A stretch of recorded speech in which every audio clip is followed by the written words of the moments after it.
Krishna, dear devotees, today we are going to discuss shloka number 2.21.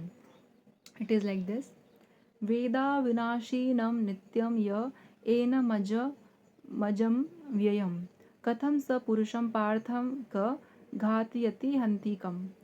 हे पार्थ, जो व्यक्ति यह जानता है कि आत्मा अविनाशी, अजन्मा, शाश्वत तथा अव्यय है, वह भला किसी को कैसे मार सकता है या मरवा सकता है।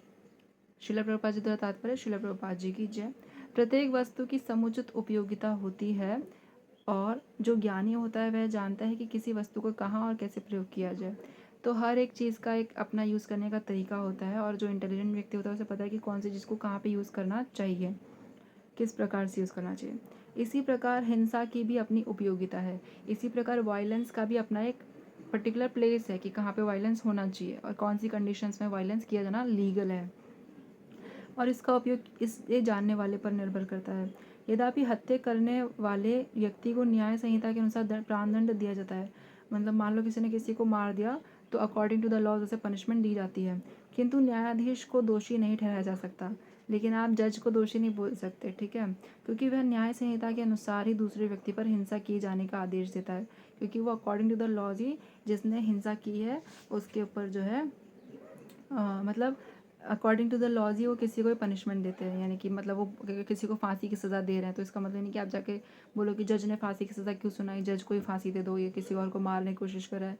नहीं, but because he is doing according to the laws, जो लीगल कंडीशंस में किया जाना चाहिए, ही इज़ डूइंग दैट। इसीलिए क्या कहते हैं, आप जज को पनिशमेंट नहीं दे सकते, ठीक है, क्योंकि वह न्याय संहिता के अनुसार ही दूसरे व्यक्ति पर हिंसा किए जाने का आदेश देता है, क्योंकि उन्हें पता है कि कौन कौन कल्पिट है, कौन जो है कौन दोषी है और उसको किस प्रकार की उसने क्या क्राइम किया है और उसको क्राइम की क्या सज़ा मिलनी चाहिए।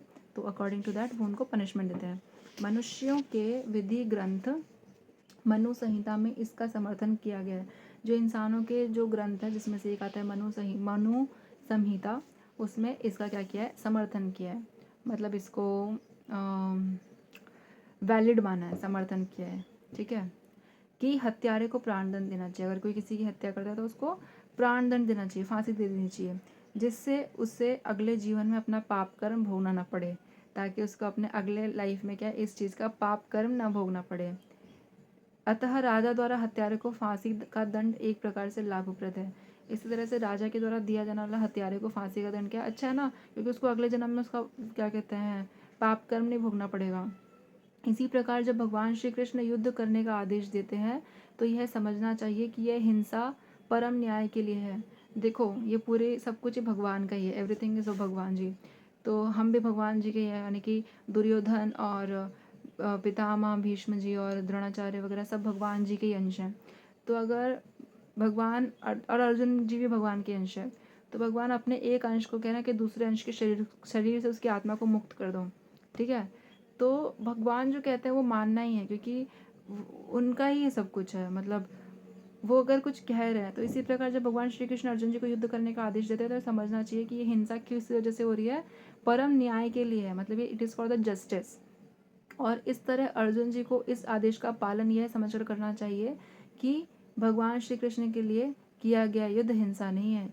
और अर्जुन जी को ये ऑर्डर इस तरह से फॉलो करना चाहिए सोच के कि अगर भगवान जी कुछ मेरे को करने के लिए कह रहे हैं, अगर युद्ध भी करने के लिए कह रहे हैं तो वो युद्ध हिंसा नहीं है, क्योंकि मनुष्य या दूसरे शब्दों में आत्मा को मारा नहीं जा सकता।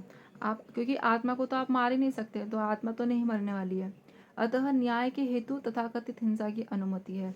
अगर आपको धर्म के लिए, जस्टिस के लिए आपको क्या कहते हैं तथाकथित हिंसा करनी पड़ती है तो उसकी आपको क्या है अनुमति है। अतः न्याय के हेतु, न्याय के लिए, जस्टिस के लिए तथाकथित हिंसा की क्या है अनुमति है, परमिशन है, ऐसा लिखा है यहाँ पे। शल्य क्रिया का प्रयोजन रोगी को मारना नहीं अपितु उसको स्वस्थ बनाना। जो शल्य क्रिया होती है उसका प्रयोजन ये नहीं होता, मतलब उनका जो क्या कहते हैं प्रयोजन का मतलब होता है प्लानिंग, ये नहीं होती है कि रोगी को जो डिजीज है उसको मारना, नहीं, उसको ठीक करना होता है। अतः भगवान श्री कृष्ण के आदेश पर अर्जुन जी द्वारा किया जाने वाला युद्ध पूरे ज्ञान के साथ हो रहा है। मतलब ये जो कुरुक्षेत्र में जो धर्म युद्ध है पूरे नॉलेज के साथ किया जा रहा है, under the guidance of Shri Krishna भगवान।